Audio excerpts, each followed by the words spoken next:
Честитки после првиот Final Four, трето место за Еврофарм Пилистер, победа на Никсе, незгодна екипа. Еве твој коментар после овие 60 минути. Па одигравме еден одличен надпревар, посебно во одбрана, ги сопревме мислев на 23 голови, а ние во напад игравме сосем коректно 27 голови.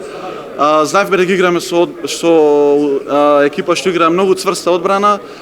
Ете, успеавме да одиграме многу добар, паметен напад би рекол и секако задоволни сме од ова трето место и за тоа и дојдовме.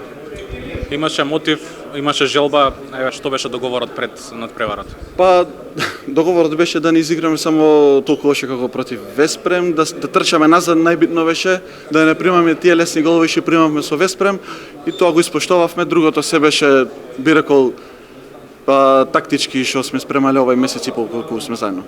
Што значи оваа бронза за Еврофарм Пилистер? Па значи многу. Прв Final Four бронза, полуфиналето го игравме со Веспрем, кој реално беше тешко да се добие. Како што реков, ние за ова дојдовме, се бориме за трето место. Секако дека ќе има некое значење во сега како што почнува и сезоната, играме со Вардар за недела, нормално дека ќе не крене. Така да многу значи.